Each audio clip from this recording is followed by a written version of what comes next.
Just last week, Putin called up 300,000 troops. That's their main reserve army. Now they announced conscription today, total mobilization, first time since World War II. Total official mobilization. When the Soviets launched wars like Afghanistan in places, they would keep it quasi-secret. Now they're going to be completely public.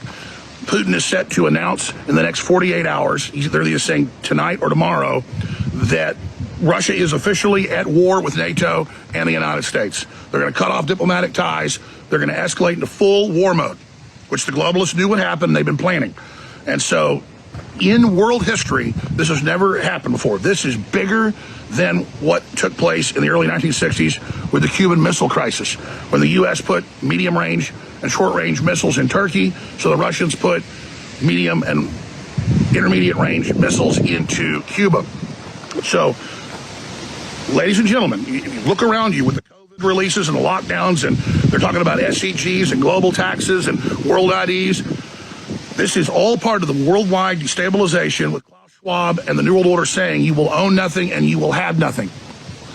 Putin, again, has announced he's going to announce total mobilization. They are reportedly now moving their Class A weapons that they have not used yet up to the border with Ukraine. They're moving in bombers, they're moving in fighter jets, they're moving in all their weapons. And yes, they're going to get slaughtered again because they've walked right into a trap. And it doesn't matter. The Russians are now going to double down, triple down, because this isn't Afghanistan. They see this as their country, like if America got invaded, because all of eastern Ukraine has always been part of Russia. That's where it was born.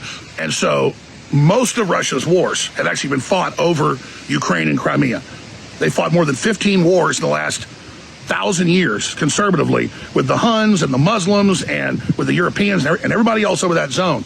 And so this is a Russian civil war, a Slavic civil war. And the president of Serbia just said 2 days ago that he talked to Putin and he talked to NATO leaders, and they said, no, within 2 months, a full war. Full war.